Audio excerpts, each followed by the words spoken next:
Pessoal, bom dia, boa tarde, boa noite. É o pastor Fernandinho. Eu venho trazer aqui uma palavra para você que é líder, que é pastor, que é igreja e que precisa entender essas verdades que precisam ser ditas porque muitos não falam. E eu quero compartilhar com vocês dois textos bíblicos que se encontram lá no livro de Tiago, capítulo 4 e o versículo 17, que diz assim: Aquele, pois, que sabe fazer o bem e não faz, comete pecado. E lá também, no livro de 1 Timóteo, certo? 1 Timóteo 5, o versículo 19 e 20, Paulo vai dizer o seguinte: Não aceites acusação contra o presbítero, senão com 2 ou 3 testemunhas. Aos que pecarem, repreende-os na presença de todos, para que também os outros tenham temor.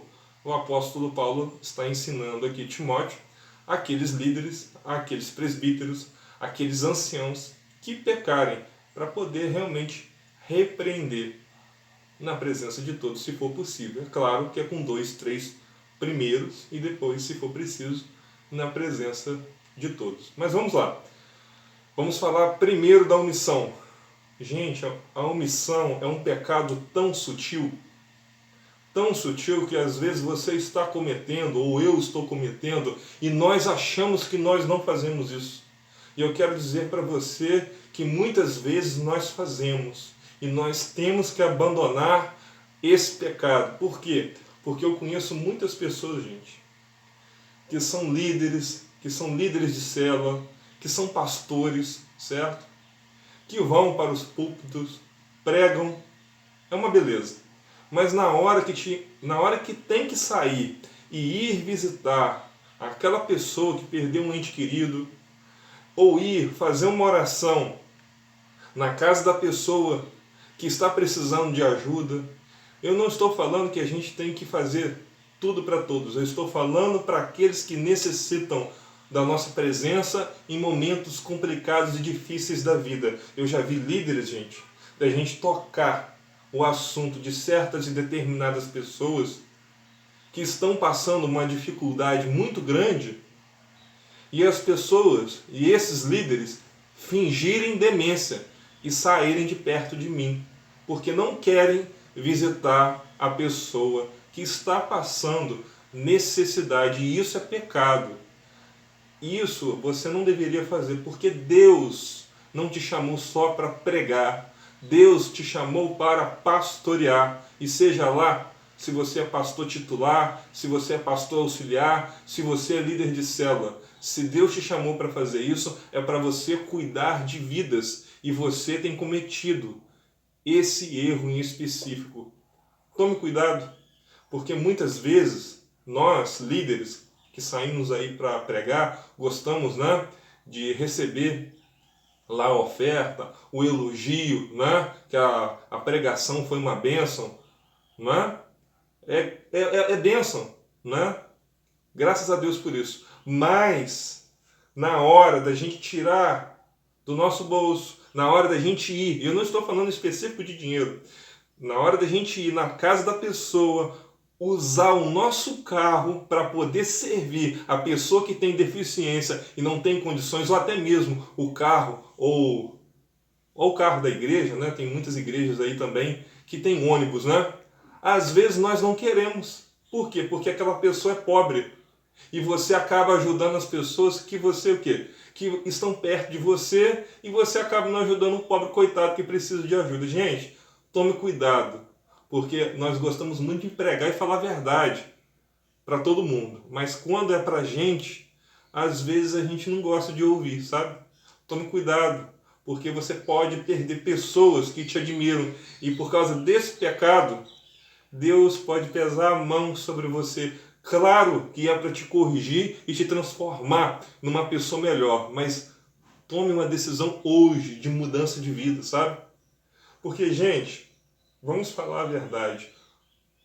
Nós temos que abençoar as pessoas. Jesus vivia indo na casa das pessoas, Jesus comia no meio dos pecadores. Jesus era o próprio Deus encarnado, sabe?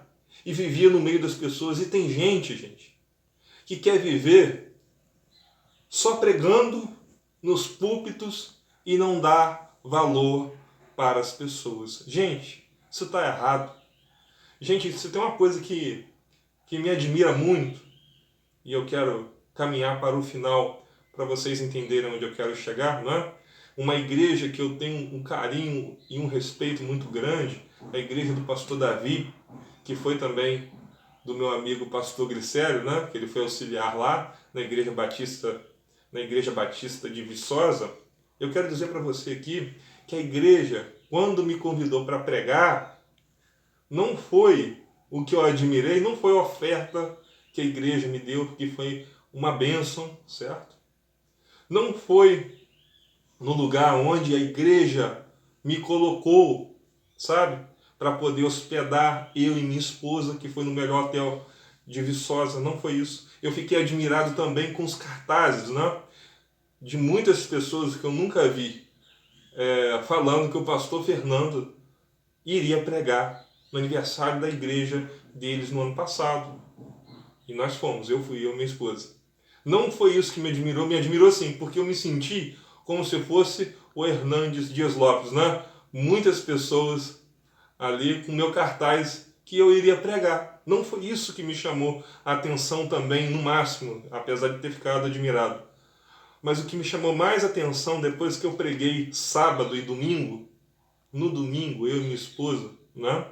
Depois da gente receber ali as pessoas na porta da igreja, cumprimentar, o que mais chamou a atenção foi que os irmãos preparou a comida para gente que sobrou do almoço para a gente comer à noite, quando acabasse aquele culto. E ali eu e minha esposa nós choramos muito. Sabe por quê? Porque nós devemos amar. Igrejas assim, eu tenho que falar, para a gente poder aprender com o pastor da igreja, para a gente poder aprender com a igreja, porque é uma igreja que ama. Não importa se o pastor é famoso ou não, porque eu não sou famoso, como muitos aí são. E talvez nunca vou ser, e nem pretendo fazer isso.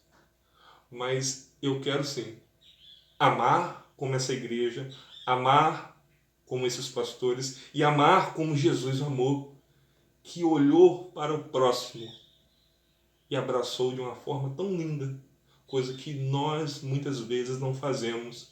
Nós somos omissos, nós não queremos ajudar, e assim é uma situação bem complicada, sabe? Então, eu quero encerrar essa palavra aqui dizendo para você, tome cuidado, essa palavra é uma palavra de correção para ajudar você a se tornar uma pessoa melhor, tá bom?